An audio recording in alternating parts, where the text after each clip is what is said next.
أعوذ بالله من الشيطان الرجيم.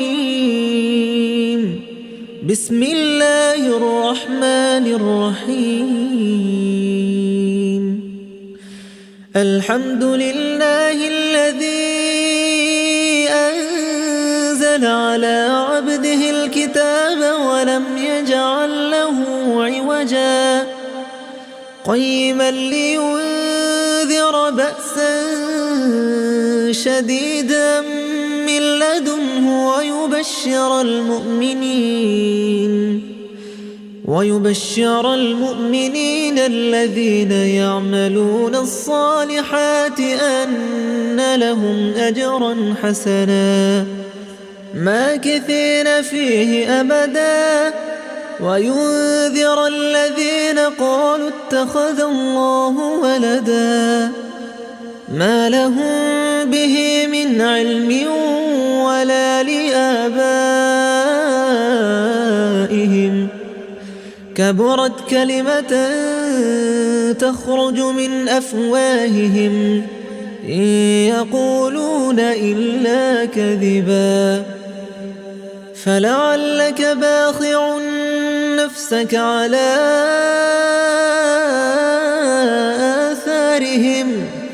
على آثارهم إن لم يؤمنوا بهذا الحديث أسفا إنا جعلنا ما على الأرض زينة لها لنبلوهم أيهم أحسن عملا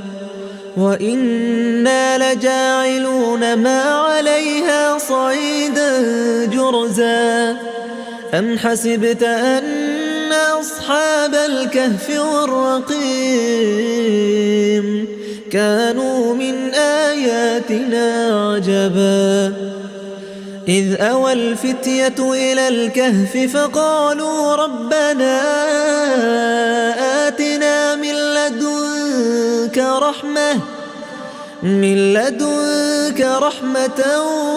وهيئ لنا من أمرنا رشدا فضربنا على آذانهم في الكهف سنين عددا ثم بعثناهم لنعلم أي الحزبين أحصى لما لبثوا أمدا نحن نقص عليك نبأهم بالحق إنهم فتية آمنوا بربهم وزدناهم هدى وربطنا على قلوبهم إذ قاموا فقالوا ربنا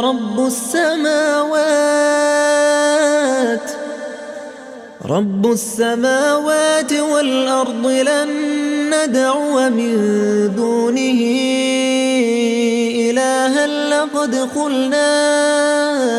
إذا شططا هؤلاء قوم اتخذوا من دونه آلهة لولا يأتون عليهم بسلطان بين فمن أظلم ممن افترى على الله كذبا وإذ اعتزلتموهم وما يعبدون إلا الله فأووا إلى الكهف ينشر لكم ربكم من رحمته ويهيئ لكم من أمركم مرفقا وترى الشمس إذا طلعت تزاور عن كهفهم ذات اليمين وإذا غربت تقرضهم ذات الشمال وهم في فجوة منه ذلك من آيات الله من يهد الله فهو المهتد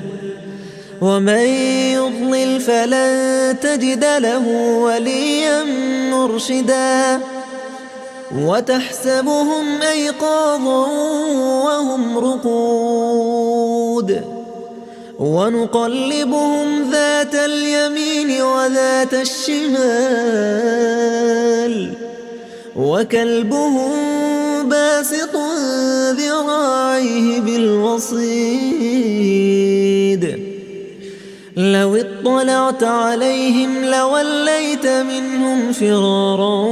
ولملئت منهم رعبا وكذلك بعثناهم ليتساءلوا بينهم قال قائل منهم كم لبثتم قالوا لبثنا يوما أو بعض يوم قالوا ربكم أعلم بما لبثتم فابعثوا أحدكم بورقكم هذه إلى المدينة فلينظر أيها أزكى طعاما فليأتكم برزق منه وليتلطف ولا يشعرن بكم أحدا إنهم إن يظهروا عليكم يرجموكم أو يعيدوكم في ملتهم ولن تفلحوا إذا أبدا وكذلك أعثرنا عليهم ليعلموا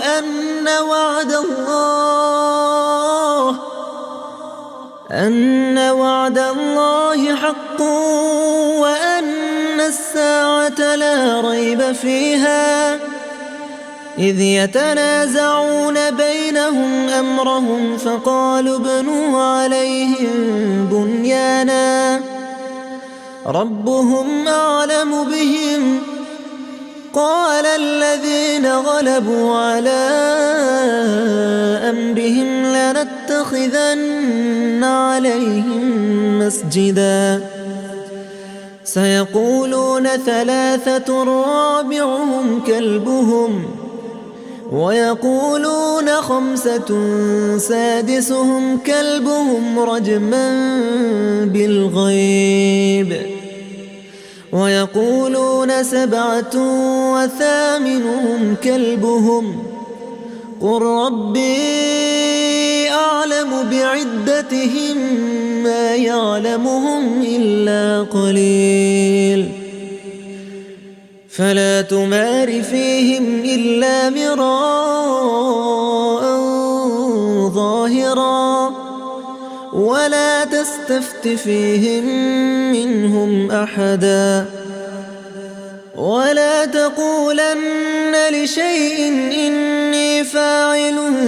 ذلك غدا إلا أن يشاء الله واذكر ربك إذا نسيت وقل عسى أن يهديني ربي لأقرب من هذا رشدا ولبثوا في كهفهم 300 سنين وازدادوا 9 قل الله أعلم بما لبثوا له غيب السماوات والأرض أبصر به وأسمع ما لهم من دونه من ولي ولا يشرك في حكمه أحدا واتل ما أوحي إليك من كتاب ربك لا مبدل لكلماته ولن تجد من دونه ملتحدا واصبر نفسك مع الذين يدعون ربهم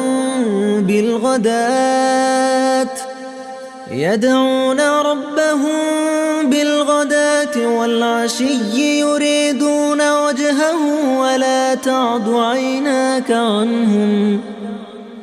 تريد زينة الحياة الدنيا ولا تطع من أغفلنا قلبه عن ذكرنا واتبع هواه وكان أمره فرطا وقل الحق من ربكم فمن شاء فليؤمن ومن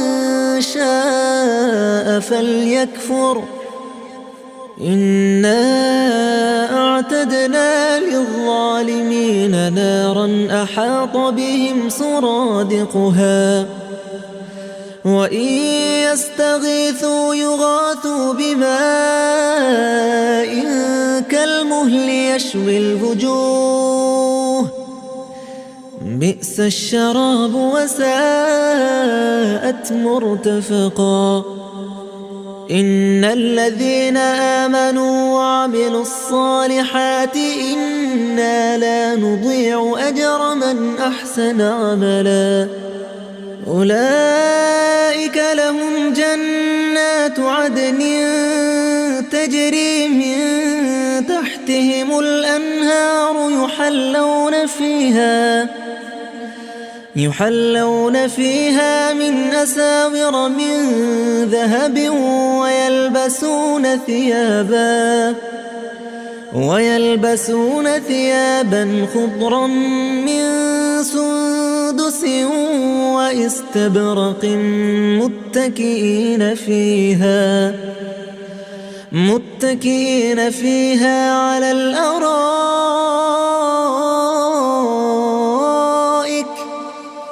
نعم الثواب وحسنت مرتفقا واضرب لهم مثلا الرجلين جعلنا لأحدهما جنتين من أعناب وحففناهما بنخل وجعلنا بينهما زرعا كلتا الجنتين آتت أكلها ولم تظلم منه شيئا وفجرنا خلالهما نهرا وكان له ثمر فقال لصاحبه وهو يحاوره أنا أكثر منك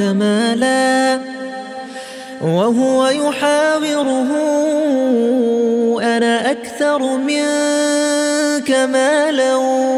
وأعز نفرا ودخل جنته وهو ظالم لنفسه قال ما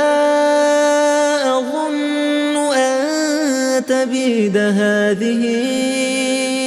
أبدا وما أظن الساعة قائمة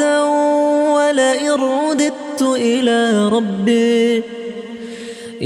ربي لأجدن خيرا منها منقلبا قال له صاحبه وهو يحاوره أكفرت بالذي خلقك من تراب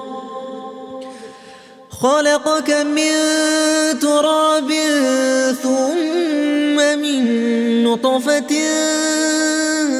ثم سواك رجلا لكن هو الله ربي ولا أشرك بربي أحدا ولولا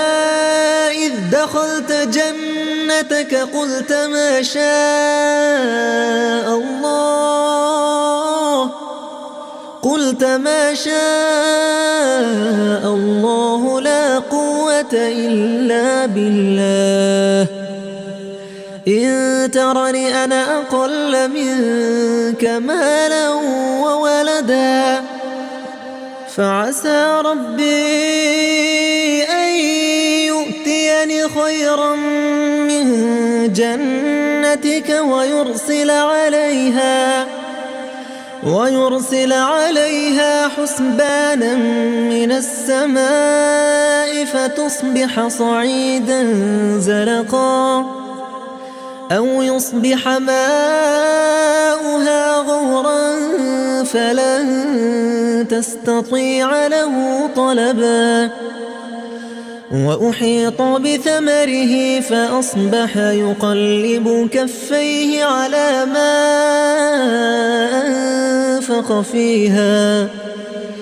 أنفق فيها وهي خاوية على عروشها ويقول يا ليتني لم أشرك بربي أحدا ولم تكن له فئة ينصرونه من دون الله وما كان منتصرا. هنالك الولاية لله الحق، هو خير ثوابا وخير عقبا. واضرب لهم مثل الحياة الدنيا كماء أنزلناه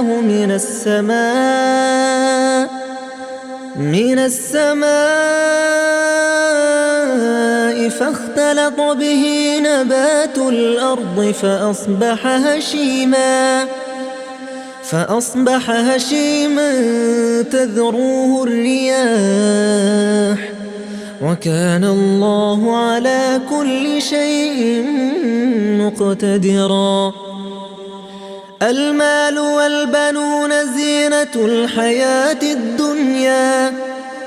والباقيات الصالحات خير عند ربك ثوابا وخير أملا. ويوم نسير الجبال وترى الأرض بارزة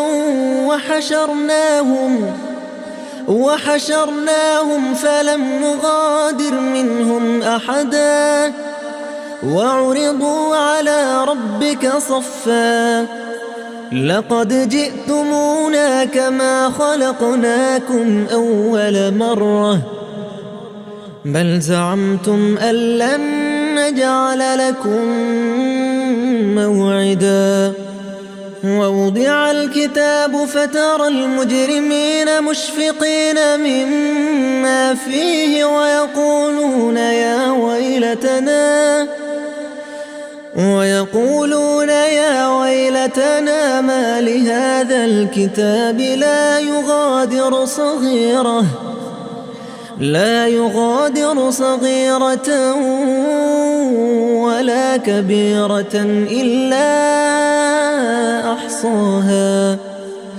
ووجدوا ما عملوا حاضرا ولا يظلم ربك أحدا. وإذ قلنا للملائكة اسجدوا لآدم فسجدوا إلا إبليس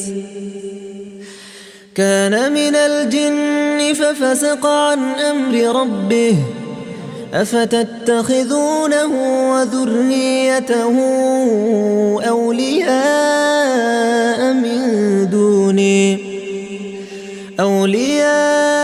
من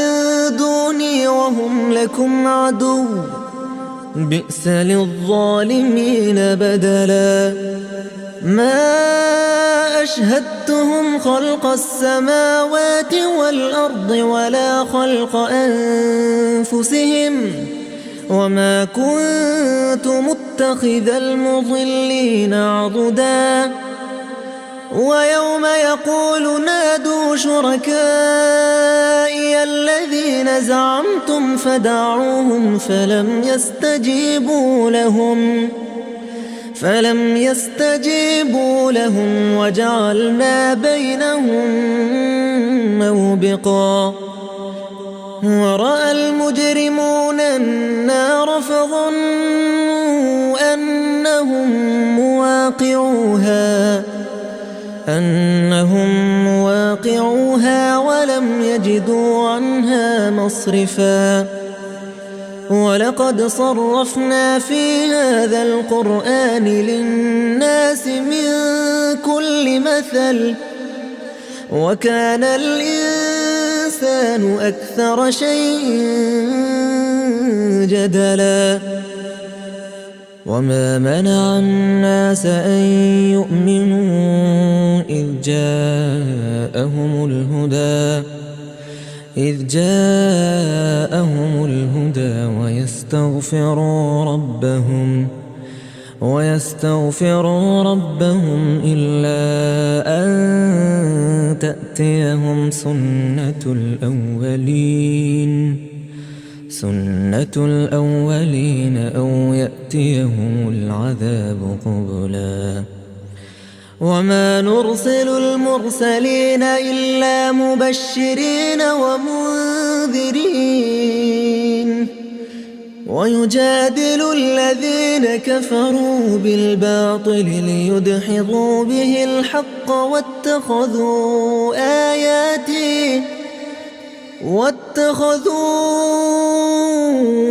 آياتي وما أنذروا هزوا. ومن أظلم ممن ذكر بآيات ربه فأعرض عنها ونسي ما قدمت يداه.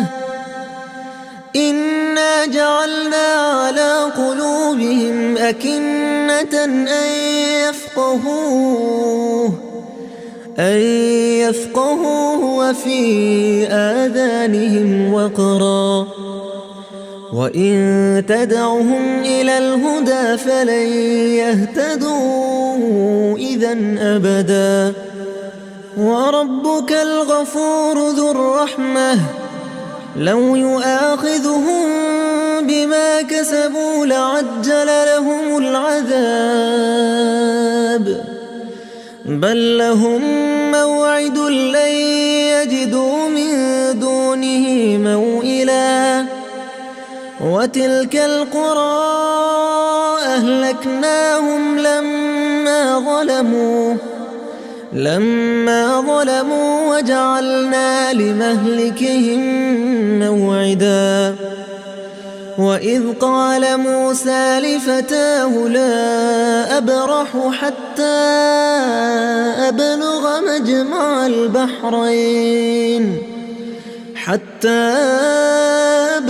مجمع البحرين أو أمضي حقبا. فلما بلغا مجمع بينهما نسيا حوتهما فاتخذ سبيله في البحر سربا. فلما جاوزا قال لفتاه آتنا غداءنا لقد لقينا من سفرنا هذا نصبا. قال أرأيت إذ أوينا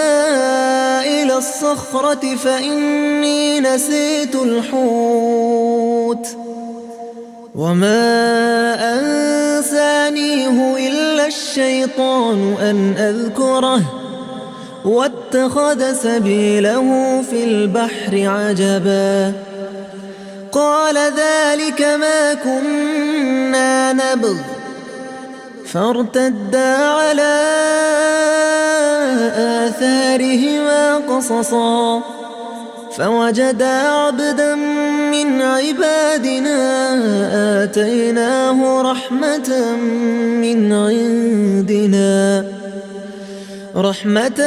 من عندنا وعلمناه من لدنا علما. قال له موسى هل أتبعك على أن تعلمني مما علمت رشدا. قال إنك لن تستطيع معي صبرا وكيف تصبر على ما لم تحط به خبرا قال ستجدني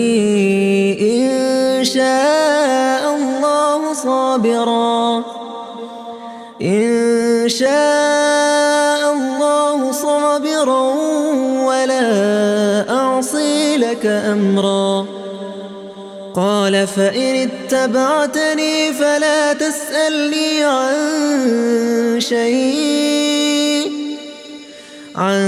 شيء حتى أحدث لك منه ذكرا فانطلقا حتى إذا ركبا في السفينة خرقها قال أخرقتها لتغرق أهلها لقد جئت شيئا إمرا قال ألم أقل إنك لن تستطيع معي صبرا قال لا تؤاخذني بما نسيت ولا ترهقني من أمري عسرا فانطلقا حتى إذا لقيا غلاما فقتله قال أقتلت نفسا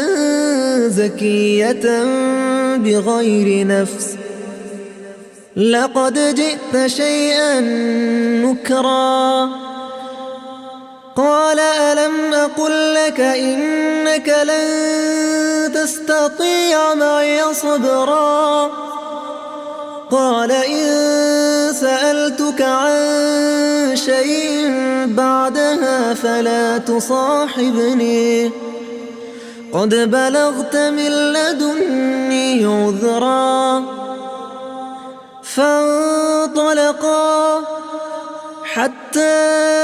إذا أتيا أهل قرية استطعما أهلها فأبوا أن يضيفوهما فوجدا فيها جدارا يريد أن ينقض فأقامه قال لو شئت لاتخذت عليه أجرا قال هذا فراق بيني وبينك سأنبئك بتأويل ما لم تسطع عليه صبرا أما السفينة فكانت لمساكين يعملون في البحر فأردت أن أعيبها وكان وراءهم ملك يأخذ كل سفينة غصبا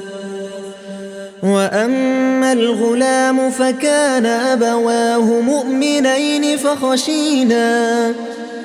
فخشينا أن يرهقهما طغيانا وكفرا فأردنا أن يبدلهما ربهما خيرا منه زكاة وأقرب رحما وأما الجدار فكان لغلامين يتيمين في المدينة وكان تحته كنز لهما وكان أبوهما صالحا فأراد ربك أن يبلغا أشدهما ويستخرجا كنزهما رحمة من ربك وما فعلته عن أمري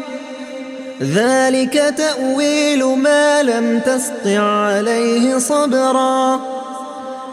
ويسألونك عن ذي القرنين قل سأتلو عليكم منه ذكرا إنا مكنا له في الأرض وآتيناه من كل شيء سببا فأتبع سببا حتى إذا بلغ مغرب الشمس وجدها تغرب في عين حمئة ووجد عندها قوما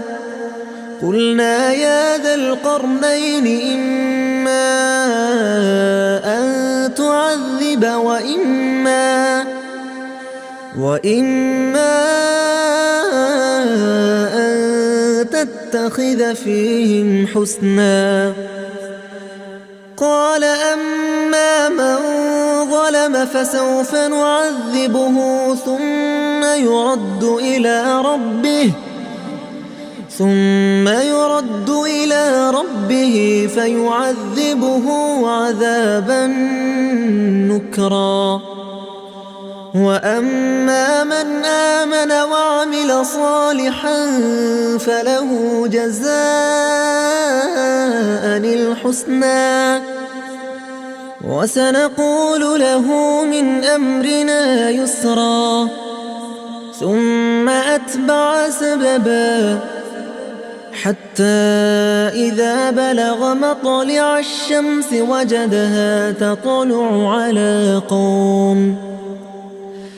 وجدها تطلع على قوم لم نجعل لهم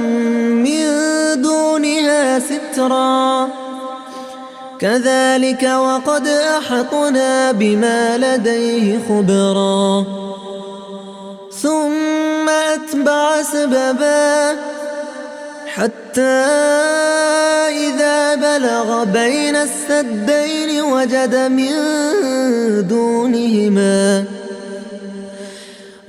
من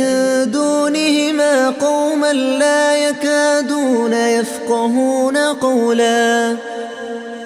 قالوا يا ذا القرنين إن يأجوج ومأجوج مفسدون في الأرض فهل نجعل لك خرجا على أن تجعل بيننا وبينهم سدا قال ما مكني فيه ربي خير فأعينوني بقوة أجعل بينكم وبينهم ردما آتوني زبر الحديد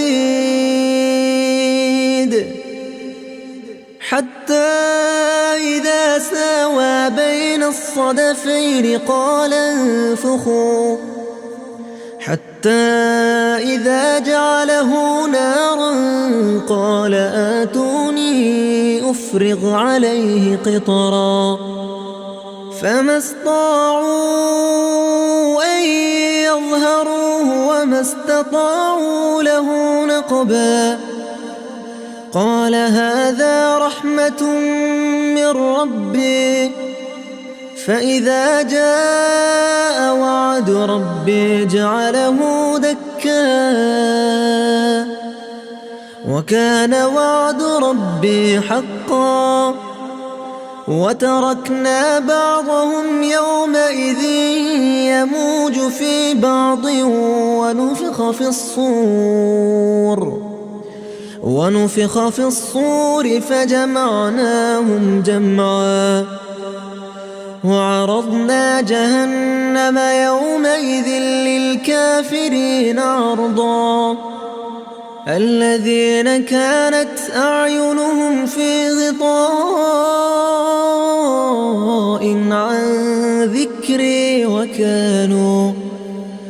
عن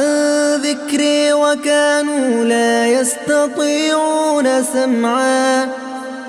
أفحسب الذين كفروا أن يتخذوا عبادي من دوني أولياء إنا أعتدنا جهنم للكافرين نزلا هل ننبئكم بالأخسرين أعمالا الذين ضل سعيهم في الحياة الدنيا وهم يحسبون أنهم يحسنون صنعا أولئك الذين كفروا بآيات ربهم ولقائه فحبطت أعمالهم فلا نقيم لهم يوم القيامة وزنا ذلك جزاؤهم جهنم بما كفروا واتخذوا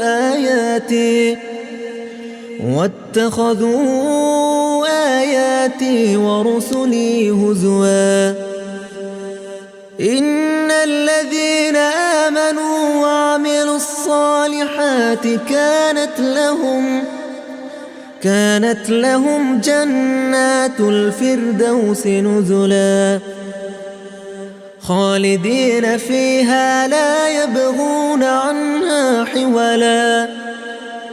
قل لو كان البحر مدادا لكلمات ربي لنفد البحر قبل أن تنفد كلمات ربي ولو جئنا بمثله مددا قل إنما أنا بشر مثلكم يوحى إلي أنما إلهكم إله واحد فمن كان يرجو لقاء ربه فليعمل عملا صالحا ولا يشرك بعبادة ربه أحدا بسم الله الرحمن الرحيم الحمد لله الذي أنزل على عبده الكتاب ولم يجعل له عوجا قيما لينذر بأسا شديدا من لدنه ويبشر المؤمنين الذين يعملون الصالحات أن لهم أجرا حسنا ماكثين فيه أبدا وينذر الذين قالوا اتخذ الله ولدا ما لهم به من علم ولا لآبائهم كبرت كلمة تخرج من أفواههم إن يقولون إلا كذبا فلعلك باخع نفسك على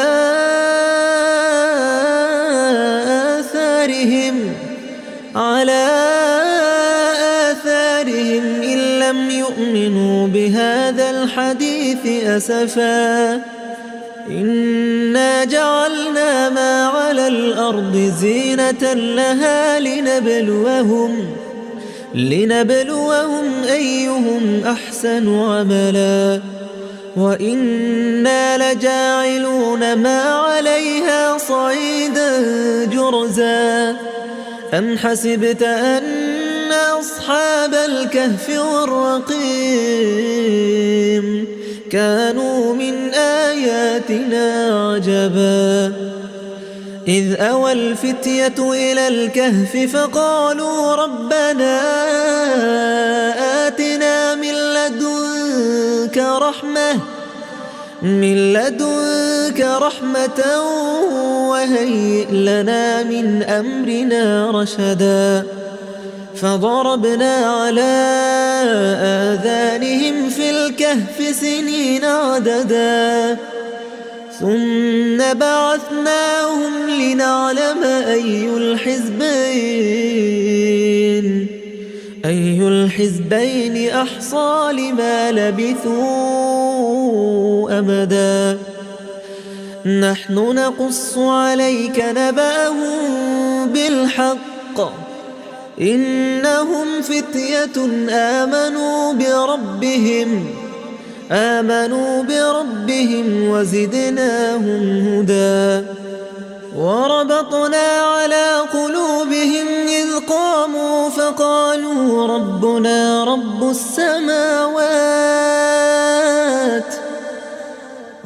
السماوات والأرض لن ندعو من دونه إلها لقد قلنا إذا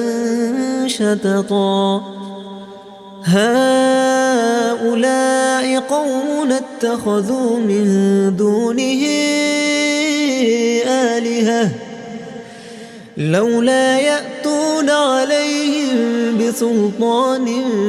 بين فمن أظلم ممن افترى على الله كذبا. وإذ اعتزلتموهم وما يعبدون إلا الله فأووا إلى الكهف ينشر لكم ربكم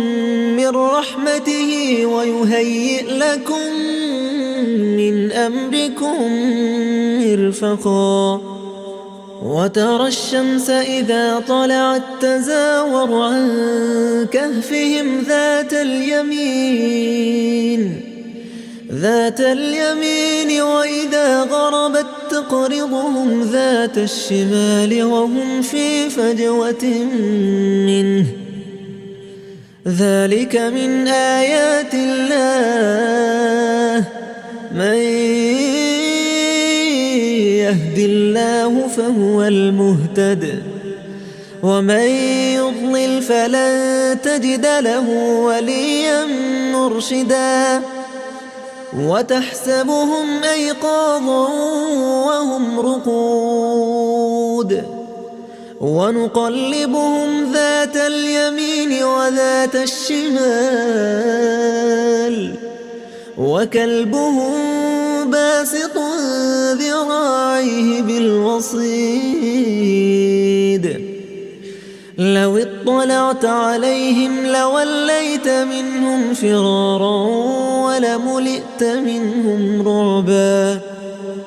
وكذلك بعثناهم ليتساءلوا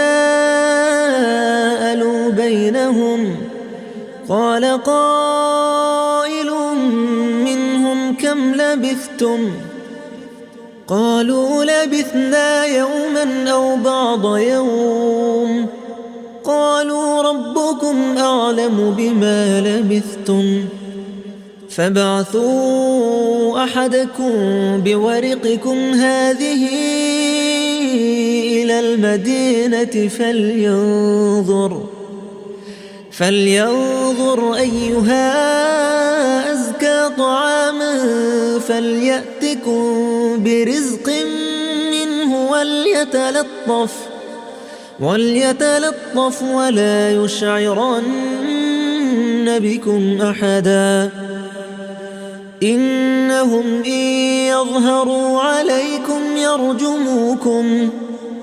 يرجموكم أو يعيدوكم في ملتهم ولن تفلحوا إذا أبدا. وكذلك أعثرنا عليهم ليعلموا أن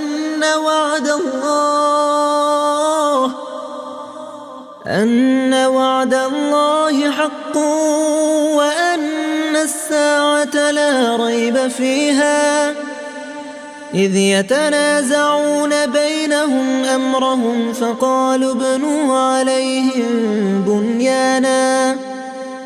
ربهم أعلم بهم قال الذين غلبوا على أمرهم لنتخذن عليهم مسجدا سيقولون ثلاثة رابعهم كلبهم ويقولون خمسة سادسهم كلبهم رجما بالغيب ويقولون سبعة وثامنهم كلبهم قل ربي أعلم بعدتهم ما يعلمهم إلا قليل فلا تمار فيهم إلا مراء ظاهرا ولا تستفت فيهم منهم أحدا ولا تقولن لشيء إني فاعل ذلك غدا إلا أن يشاء الله واذكر ربك إذا نسيت وقل عسى أن يهديني ربي لأقرب من هذا رشدا ولبثوا في كهفهم 300 سنين وازدادوا 9 قل الله أعلم بما لبثوا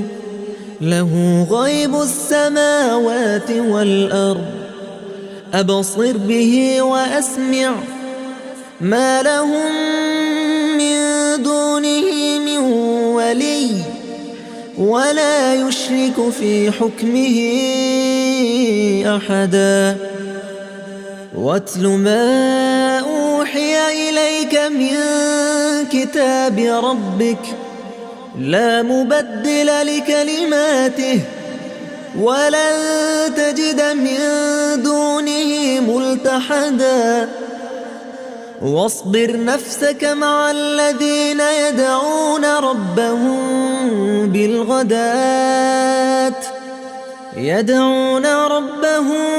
بالغداة والعشي يريدون وجهه ولا تعد عيناك عنهم تريد زينة الحياة الدنيا ولا تطع من أغفلنا قلبه عن ذكرنا واتبع هواه وكان أمره فرطا وقل الحق من ربكم فمن شاء فليؤمن ومن شاء فليكفر إنا أعتدنا للظالمين نارا أحاط بهم سرادقها وإن يستغيثوا يغاثوا بماء كالمهل يشوي الوجوه بئس الشراب وساءت مرتفقا إن الذين آمنوا وعملوا الصالحات إنا لا نضيع أجر من أحسن عملا أولئك لهم جنات عدن تجري من تحتهم الأنهار يحلون فيها من أساور من ذهب ويلبسون ثيابا خضرا من سندس واستبرق متكئين فيها على الأرائك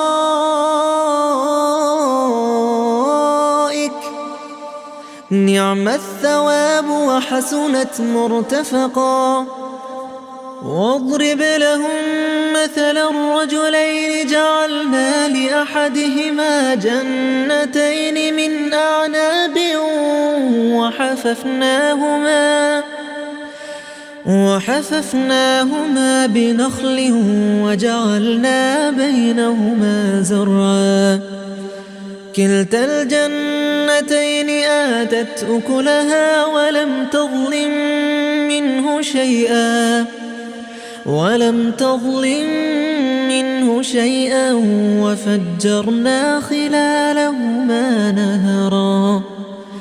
وكان له ثمر فقال لصاحبه وهو يحاوره أنا أكثر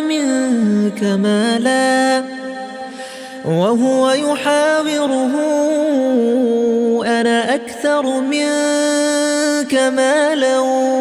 وأعز نفرا ودخل جنته وهو ظالم لنفسه قال ما أظن أن تبيد هذه أبدا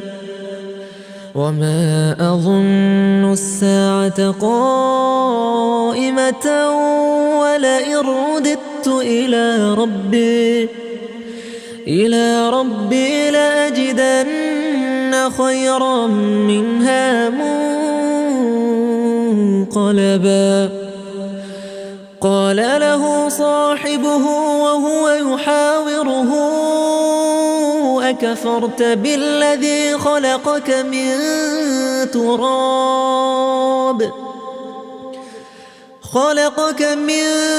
تراب ثم من نطفة ثم سواك رجلا لكن هو الله ربي ولا أشرك بربي أحدا ولولا إذ دخلت جنتك قلت ما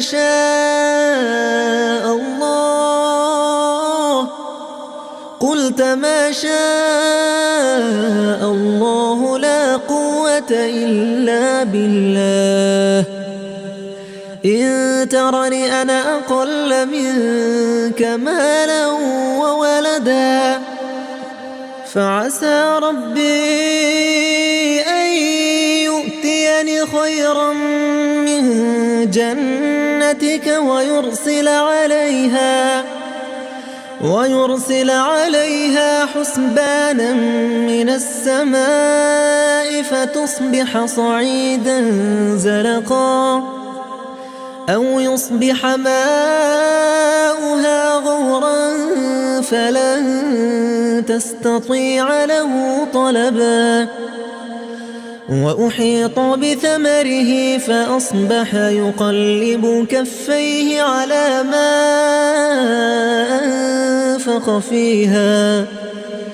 أنفق فيها وهي خاوية على عروشها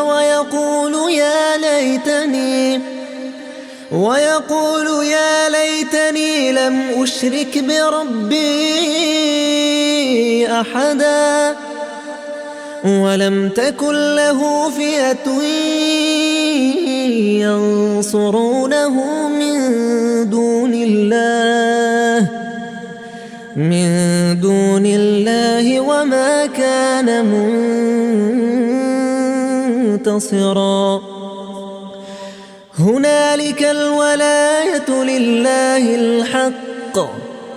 هو خير ثوابا وخير عقبا واضرب لهم مثل الحياة الدنيا كماء أنزلناه من السماء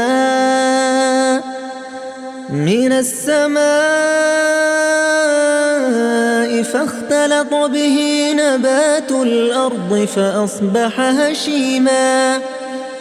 فأصبح هشيما تذروه الرياح وكان الله على كل شيء مقتدرا المال والبنون زينة الحياة الدنيا والباقيات الصالحات خير عند ربك ثوابا وخير أملا ويوم نسير الجبال وترى الأرض بارزة وحشرناهم فلم نغادر منهم أحدا وعرضوا على ربك صفا لقد جئتمونا كما خلقناكم أول مرة بل زعمتم أن لن نجعل لكم موعدا ووضع الكتاب فترى المجرمين مشفقين مما فيه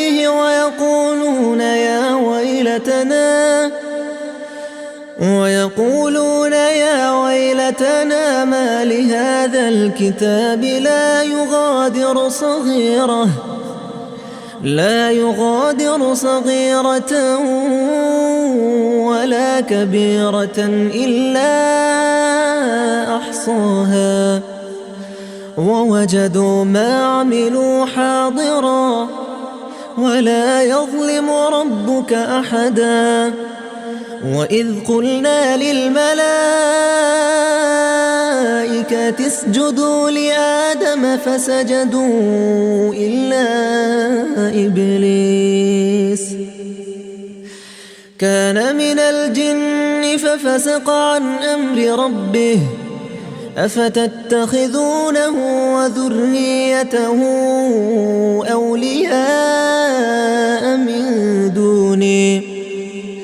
أولياء من دوني وهم لكم عدو بئس للظالمين بدلا ما أشهدتهم خلق السماوات والأرض ولا خلق أنفسهم وما كنت متخذ المضلين عضدا ويوم يقول نادوا شركائي الذين زعمتم فدعوهم فلم يستجيبوا لهم وجعلنا بينهم موبقا ورأى المجرمون النار فظنوا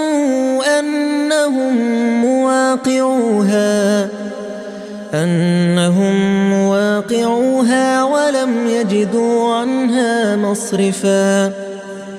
ولقد صرفنا في هذا القرآن للناس من كل مثل وكان الإنسان أكثر شيء جدلا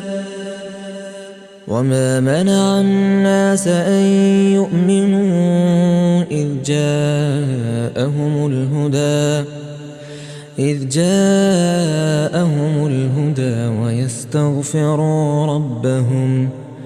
ويستغفروا ربهم إلا أن تأتيهم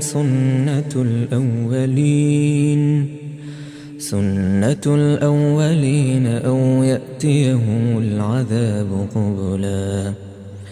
وما نرسل المرسلين إلا مبشرين ومنذرين ويجادل الذين كفروا بالباطل ليدحضوا به الحق واتخذوا آياتي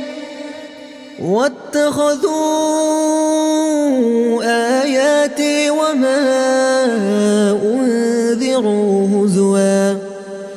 ومن أظلم ممن ذكر بآيات ربه فأعرض عنها ونسي ما قدمت يداه إنا جعلنا على قلوبهم أكنة أن يفقهوه وفي آذانهم وقرا وإن تدعهم إلى الهدى فلن يهتدوا إذا أبدا وربك الغفور ذو الرحمة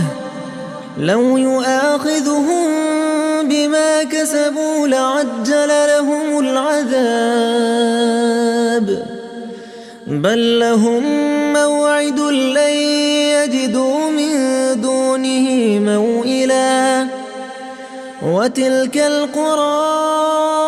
أهلكناهم لما ظلموا وجعلنا لمهلكهم موعدا وإذ قال موسى لفتاه لا أبرح حتى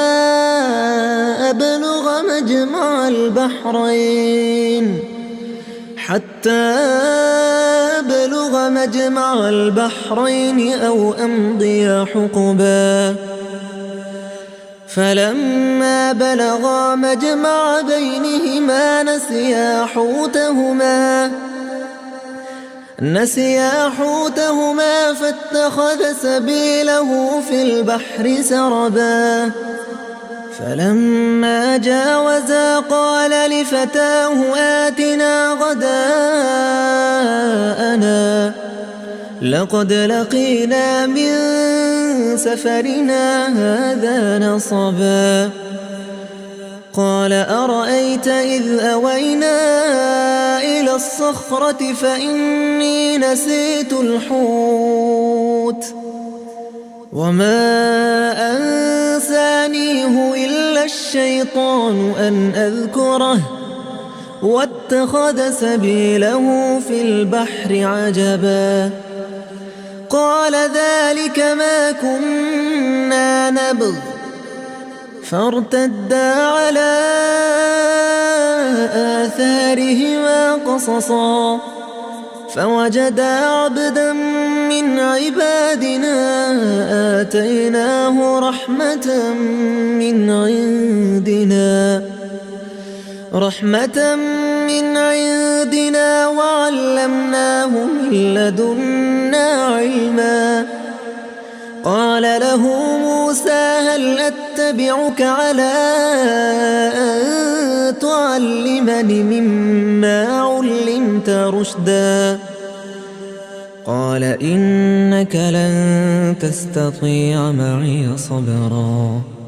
وكيف تصبر على ما لم تحط به خبرا قال ستجدني إن شاء الله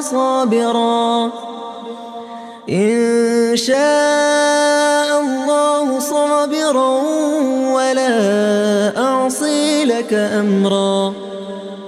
قال فإن اتبعتني فلا تسألني عن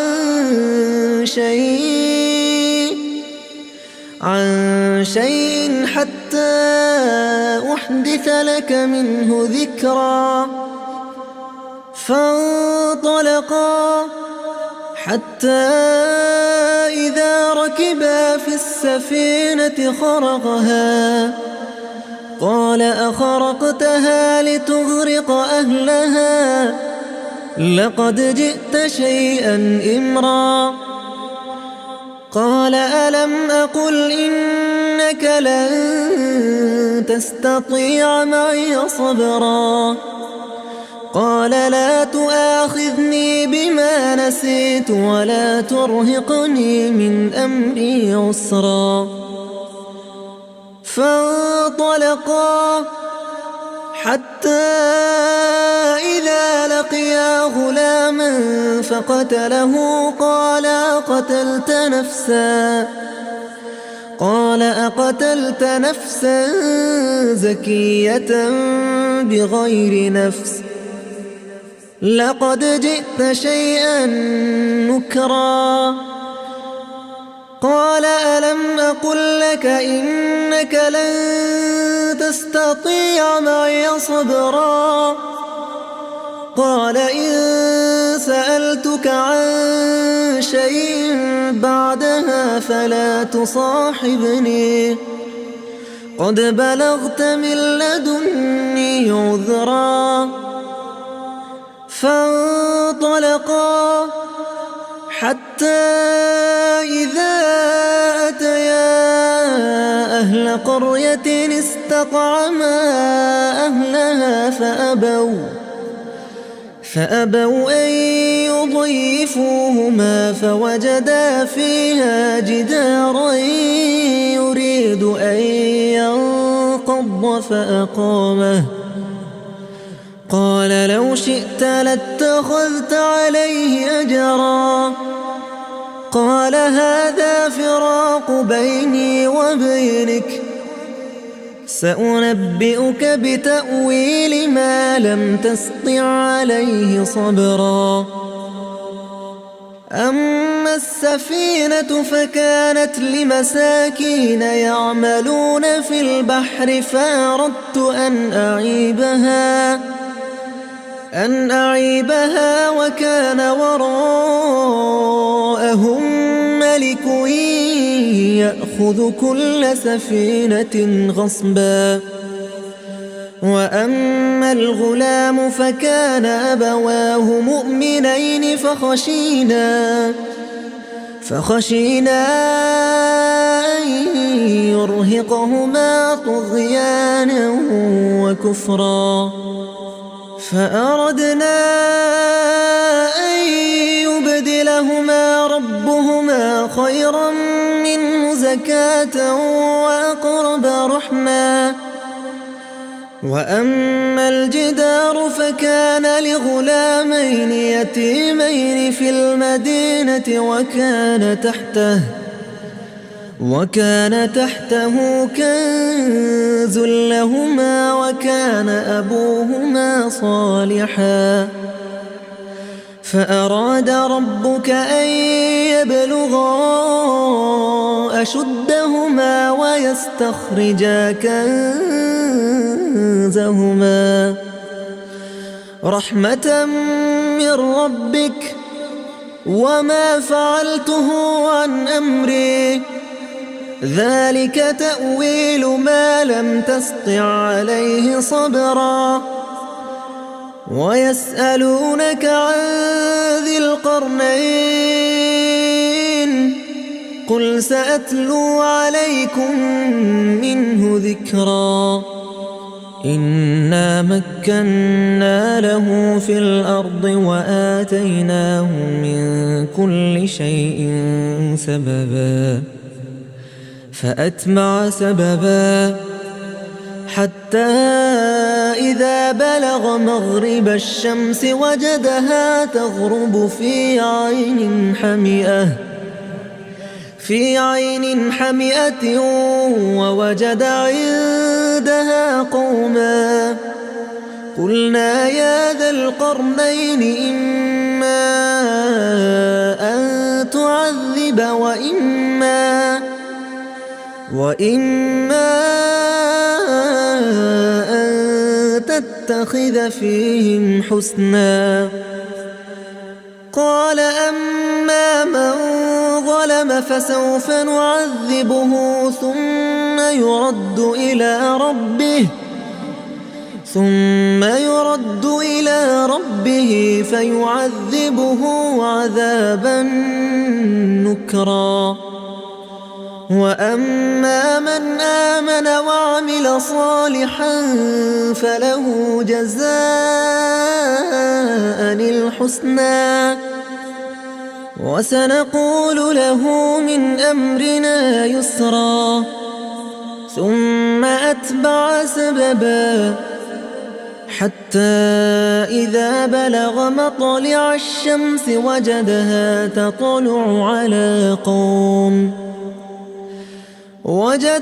تطلع على قوم لم نجعل لهم من دونها سترا كذلك وقد أحطنا بما لديه خبرا ثم أتبع سببا حتى إذا بلغ بين السدين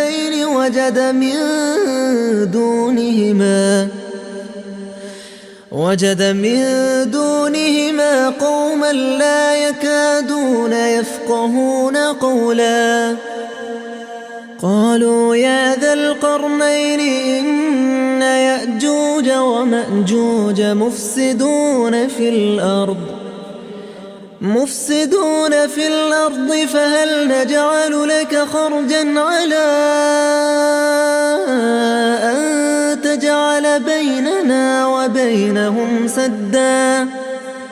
قال ما مكني فيه ربي خير فأعينوني بقوة أجعل بينكم وبينهم ردما آتوني زبر الحديد حتى إذا ساوى بين الصدفين قال انفخوا حتى إذا جعله نارا قال آتوني أفرغ عليه قطرا فما استطاعوا أن يظهروه وما استطاعوا له نقبا قال هذا رحمة من ربي فإذا جاء وعد ربي جعله دكا وكان وعد ربي حقا وتركنا بعضهم يومئذ يموج في بعض ونفخ في الصور فجمعناهم جمعا وعرضنا جهنم يومئذ للكافرين عرضا الذين كانت أعينهم في غطاء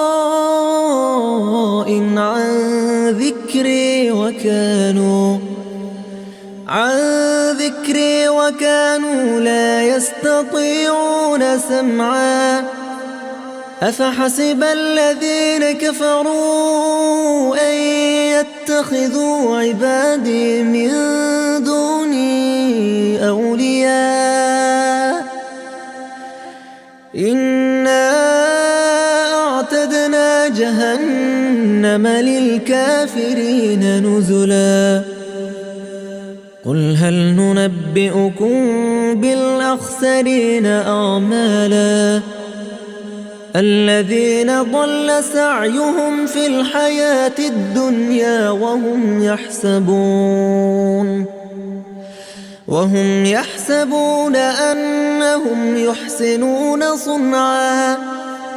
أولئك الذين كفروا بآيات ربهم ولقائه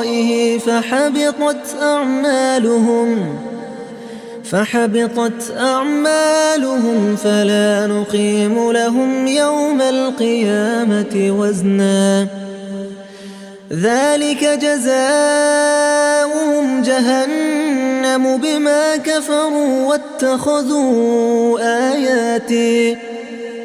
واتخذوا آياتي ورسلي هزوا إن الذين آمنوا وعملوا الصالحات كانت لهم جنات الفردوس نزلا خالدين فيها لا يبغون عنها حولا قل لو كان البحر مدادا لكلمات ربي لنفد البحر قبل أن تنفد كلمات ربي ولو جئنا بمثله مددا قل إنما أنا بشر مثلكم يوحى إلي أنما إلهكم إله واحد فمن كان يرجو لقاء ربه فليعمل عملا صالحا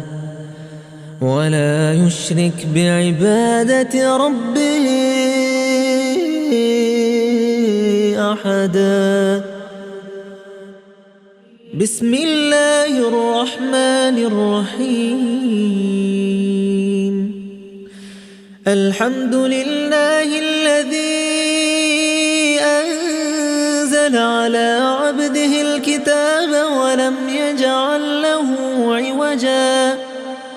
قيما لينذر بأسا شديدا من لدنه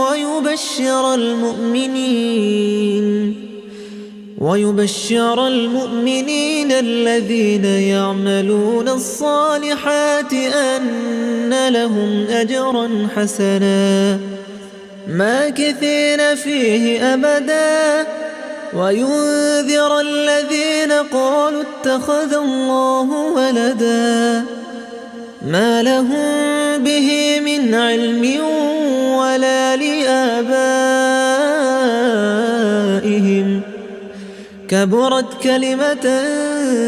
تخرج من أفواههم إن يقولون إلا كذبا فلعلك باخع نفسك على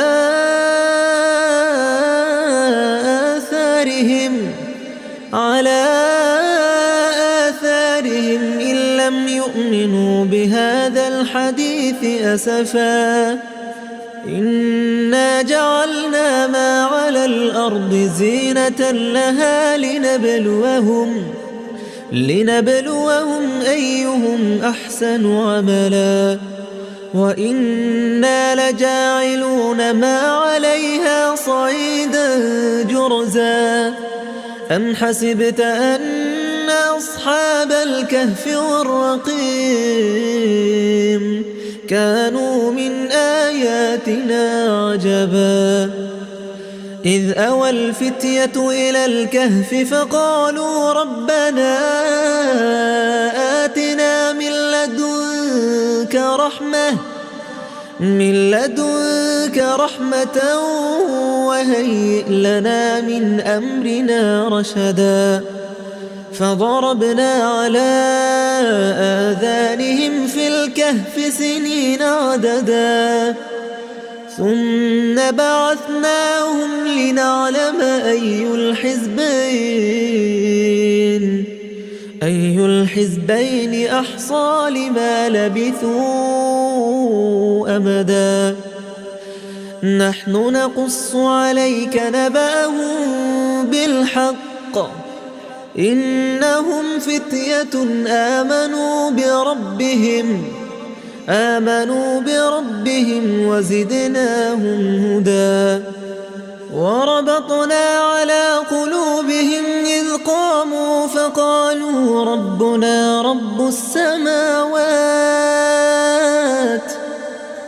رب السماوات والأرض لن ندعو من دونه إلها لقد قلنا إذا شططا هؤلاء قوم اتخذوا من دونه آلهة لولا يأتون عليهم بسلطان بين فمن أظلم ممن افترى على الله كذبا وإذ اعتزلتموهم وما يعبدون إلا الله فأووا إلى الكهف ينشر لكم ربكم من رحمته ويهيئ لكم من أمركم مرفقا وترى الشمس إذا طلعت تزاور عن كهفهم ذات اليمين وإذا غربت تقرضهم ذات الشمال وهم في فجوة منه ذلك من آيات الله من يهد الله فهو المهتد ومن يضلل فلن تجد له وليا مرشدا وتحسبهم أيقاظا وهم رقود ونقلبهم ذات اليمين وذات الشمال وكلبهم باسط ذراعيه بالوصيد لو اطلعت عليهم لوليت منهم فرارا ولملئت منهم رعبا وكذلك بعثناهم ليتساءلوا بينهم قال قائل منهم كم لبثتم قالوا لبثنا يوما أو بعض يوم قالوا ربكم أعلم بما لبثتم فابعثوا أحدكم بورقكم هذه إلى المدينة فلينظر أيها أزكى طعاما فليأتكم برزق منه وليتلطف ولا يشعرن بكم أحدا إنهم إن يظهروا عليكم يرجموكم أو يعيدوكم في ملتهم ولن تفلحوا إذا أبدا وكذلك أعثرنا عليهم ليعلموا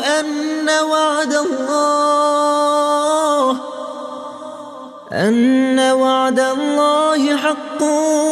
وأن الساعة لا ريب فيها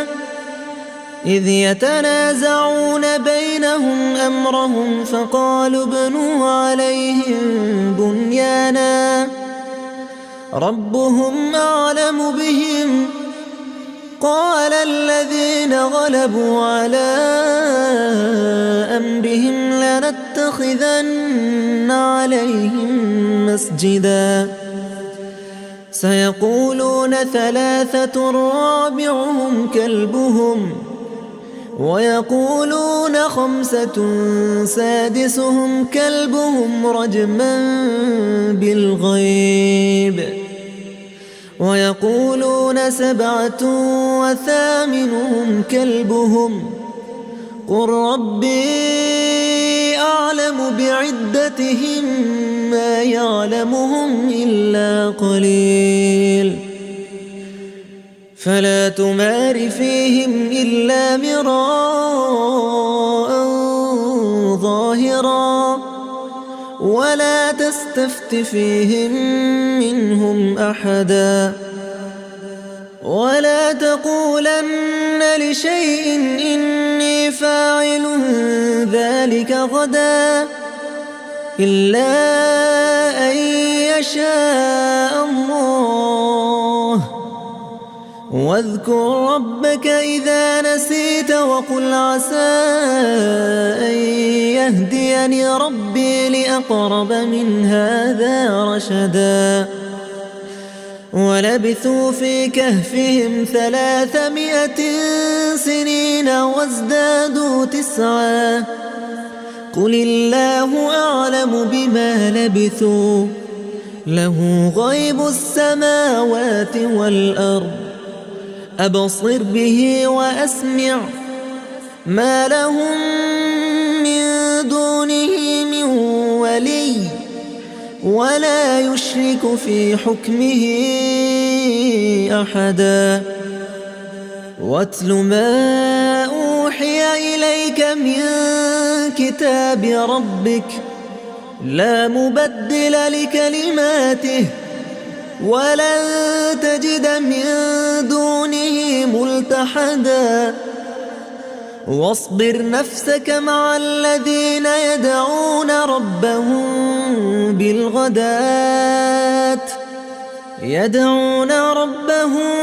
بالغداة والعشي يريدون وجهه ولا تعد عيناك عنهم تريد زينة الحياة الدنيا ولا تطع من أغفلنا قلبه عن ذكرنا واتبع هواه وكان أمره فرطا وقل الحق من ربكم فمن شاء فليؤمن ومن شاء فليكفر إنا أعتدنا للظالمين نارا أحاط بهم سرادقها وإن يستغيثوا يغاثوا بماء كالمهل يشوي الوجوه بئس الشراب وساءت مرتفقا إن الذين آمنوا وعملوا الصالحات إنا لا نضيع أجر من أحسن عملا أولئك لهم جنات عدن تجري من تحتهم الأنهار يحلون فيها من أساور من ذهب ويلبسون ثيابا خضرا من سندس وإستبرق متكئين فيها على الأرائك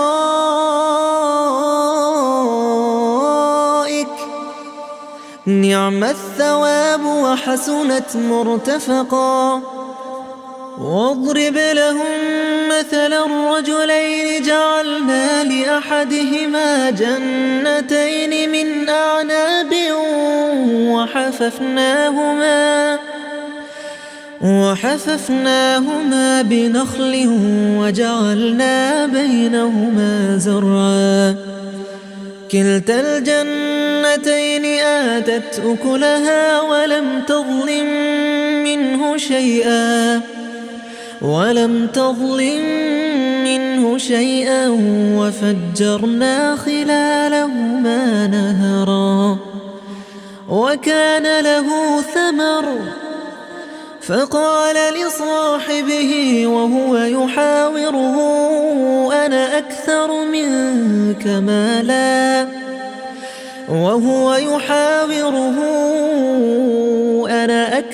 منك مالا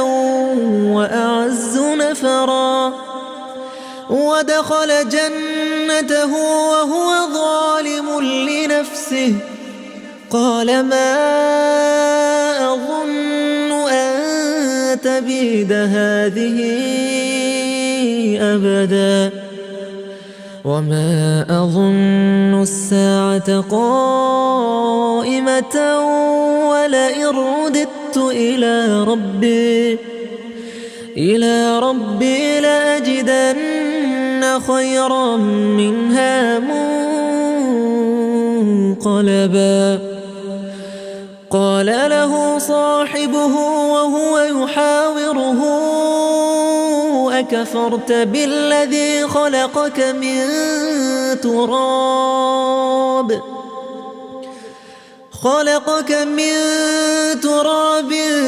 ثم من نطفة ثم سواك رجلا لكن هو الله ربي ولا أشرك بربي أحدا ولولا إذ دخلت جنتك قلت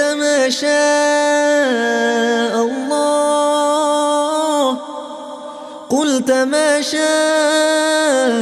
الله لا قوة إلا بالله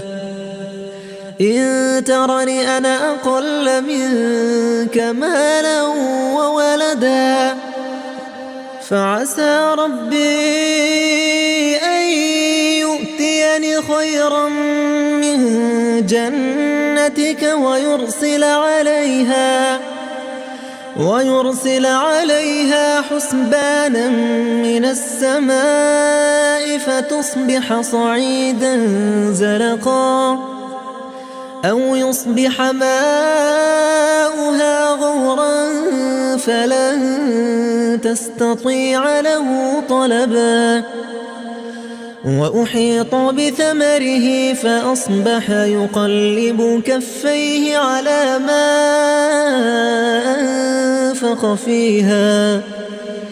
أنفق فيها وهي خاوية على عروشها ويقول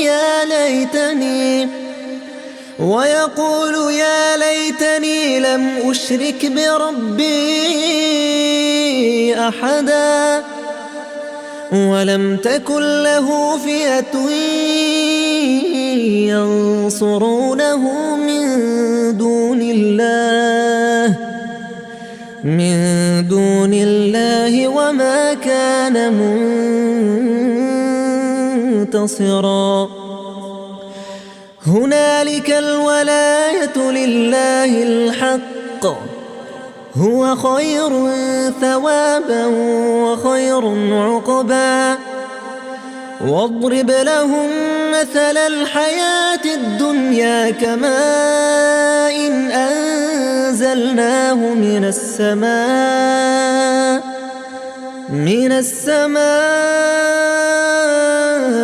فاختلط به نبات الأرض فأصبح هشيما تذروه الرياح وكان الله على كل شيء مقتدرا المال والبنون زينة الحياة الدنيا والباقيات الصالحات خير عند ربك ثوابا وخير أملا ويوم نسير الجبال وترى الأرض بارزة وحشرناهم فلم نغادر منهم أحدا وعرضوا على ربك صفا لقد جئتمونا كما خلقناكم أول مرة بل زعمتم أن لن نجعل لكم موعدا ووضع الكتاب فترى المجرمين مشفقين مما فيه ويقولون يا ويلتنا ما لهذا الكتاب لا يغادر صغيرة ولا كبيرة إلا أحصاها ووجدوا ما عملوا حاضرا ولا يظلم ربك أحدا وإذ قلنا للملائكة اسجدوا لآدم فسجدوا إلا إبليس كان من الجن ففسق عن أمر ربه أفتتخذونه وذريته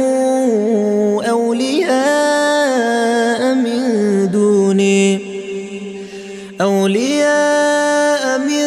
دوني وهم لكم عدو بئس للظالمين بدلا ما أشهدتهم خلق السماوات والأرض ولا خلق أنفسهم وما كنت متخذ المضلين عضدا ويوم يقول نادوا شركائي الذين زعمتم فدعوهم فلم يستجيبوا لهم وجعلنا بينهم موبقا ورأى المجرمون النار فظنوا أنهم مواقعوها ولم يجدوا عنها مصرفا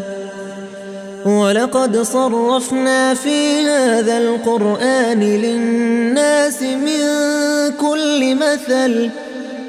وكان الإنسان أكثر شيء جدلا وما منع الناس أن يؤمنوا إذ جاءهم الهدى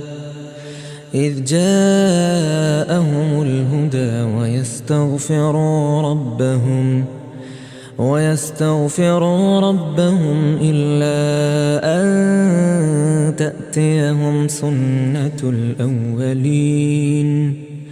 سنة الأولين أو يأتيهم العذاب قبلا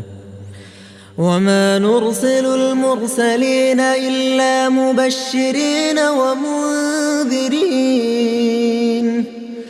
ويجادل الذين كفروا بالباطل ليدحضوا به الحق واتخذوا آياتي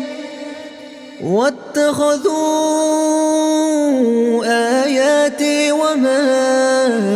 أنذروا هزوا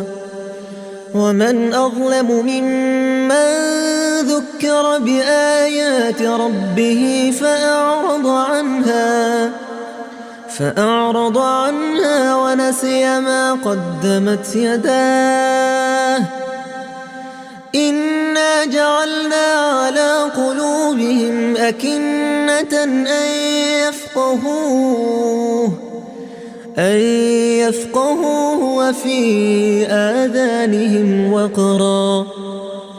وإن تدعهم إلى الهدى فلن يهتدوا إذا أبدا وربك الغفور ذو الرحمة لو يؤاخذهم بما كسبوا لعجل لهم العذاب بل لهم موعد لن يجدوا من دونه موئلا وتلك القرى أهلكناهم لما ظلموا وجعلنا لمهلكهم موعدا وإذ قال موسى لفتاه لا أبرح حتى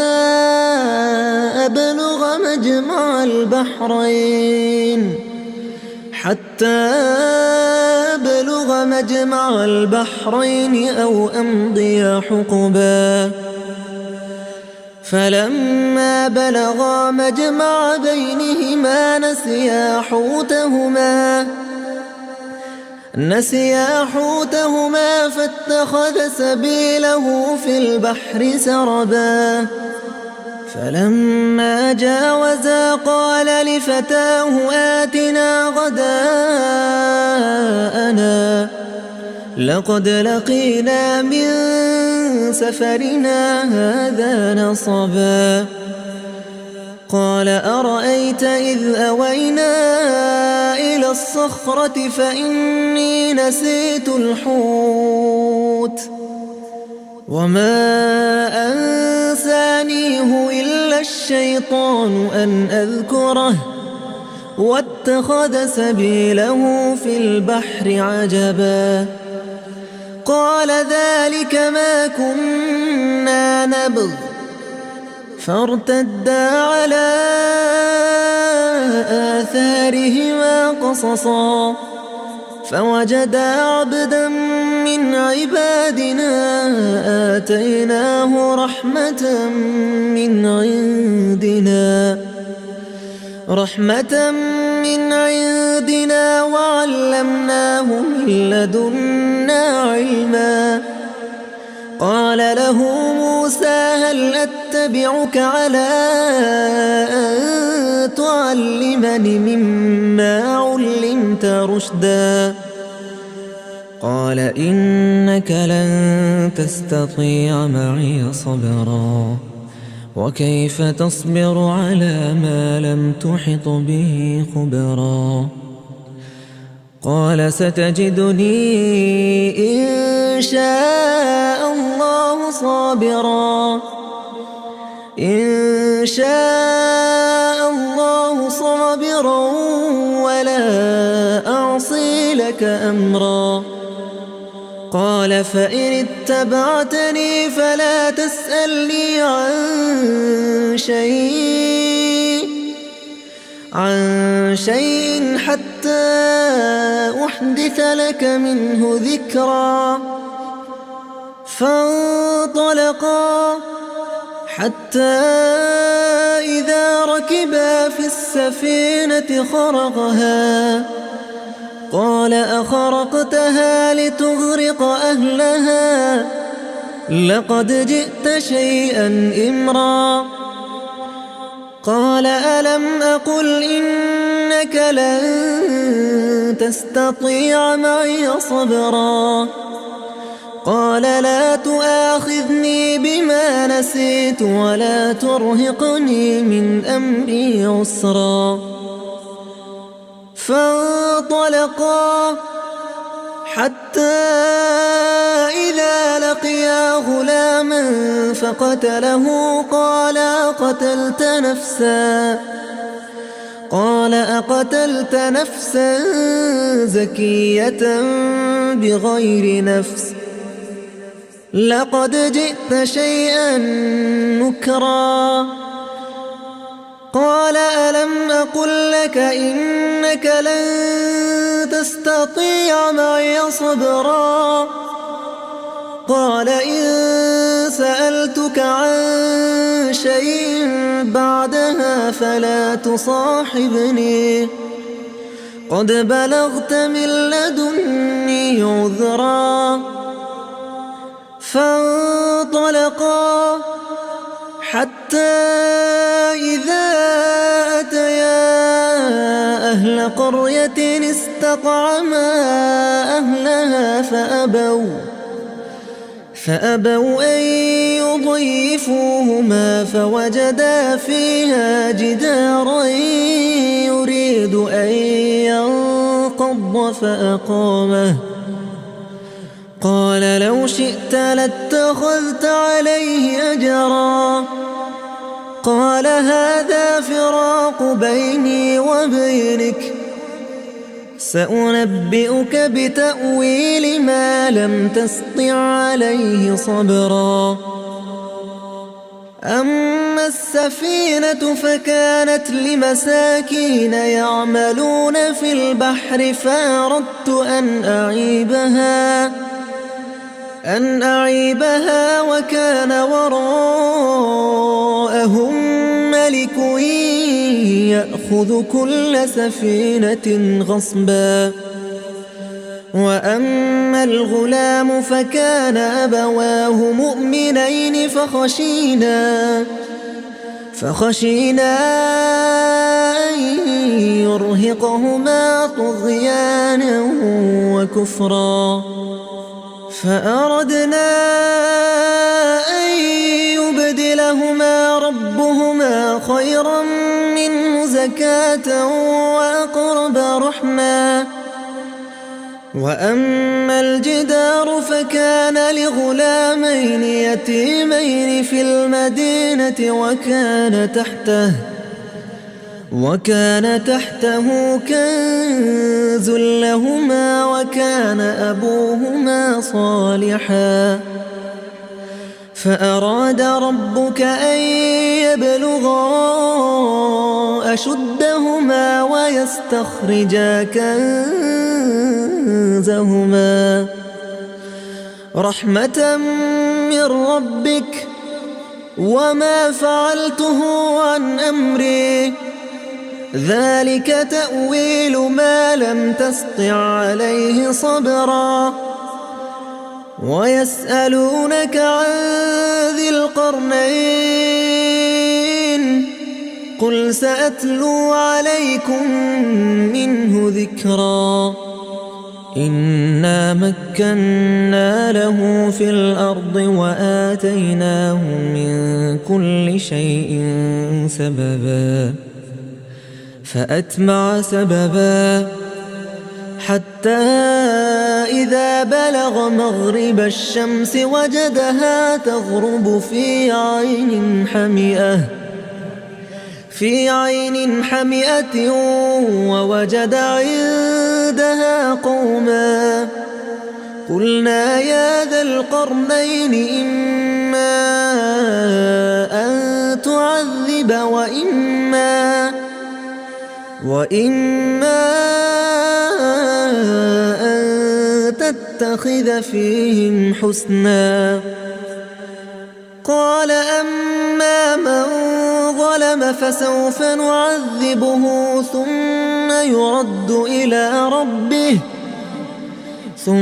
يرد إلى ربه فيعذبه عذابا نكرا. وأما من آمن وعمل صالحا فله جزاء الحسنى وسنقول له من أمرنا يسرا. ثم أتبع سببا حتى إذا بلغ مطلع الشمس وجدها تطلع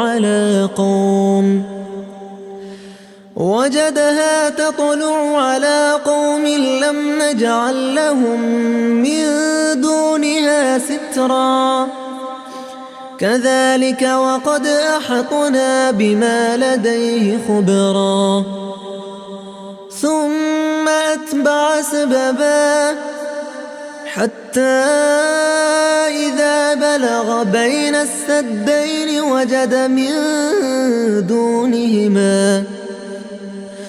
وجد من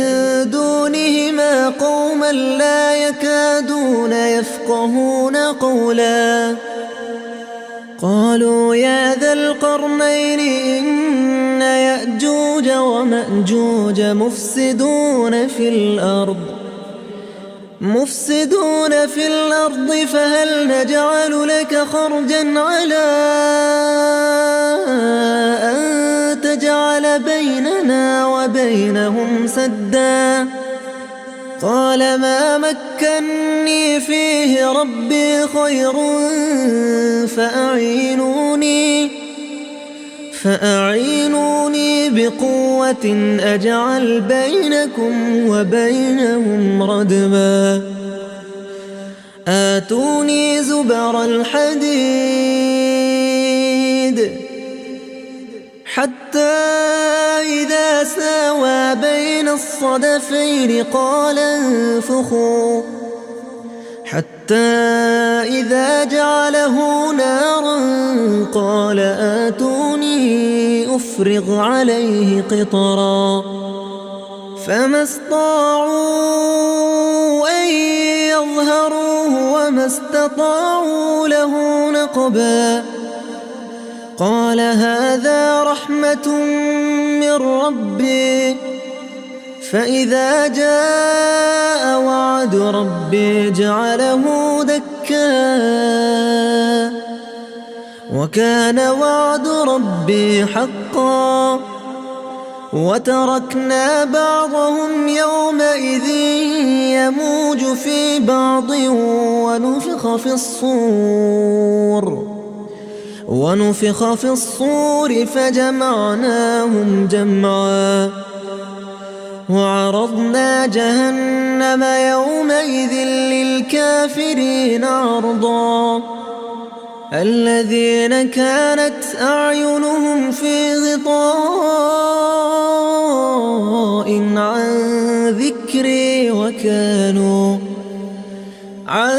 ذكري وكانوا لا يستطيعون سمعا.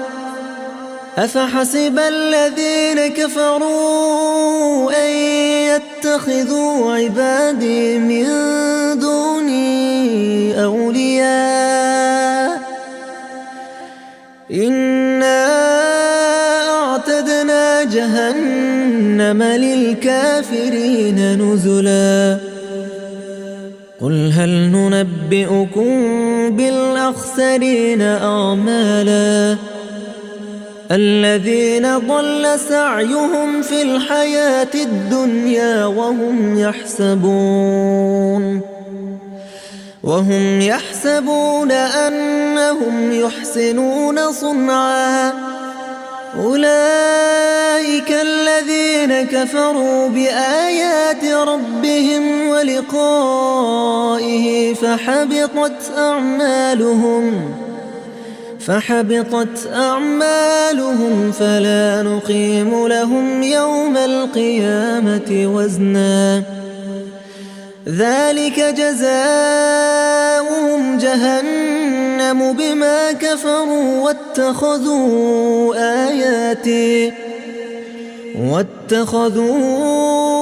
آياتي ورسلي هزوا إن الذين آمنوا وعملوا الصالحات كانت لهم جنات الفردوس نزلا خالدين فيها لا يبغون عنها حولا قل لو كان البحر مدادا لكلمات ربي لنفد البحر قبل أن تنفد كلمات ربي ولو جئنا بمثله مددا قل إنما أنا بشر مثلكم يوحى إلي أنما إلهكم إله واحد فمن كان يرجو لقاء ربه فليعمل عملا صالحا ولا يشرك بعبادة ربه أحدا.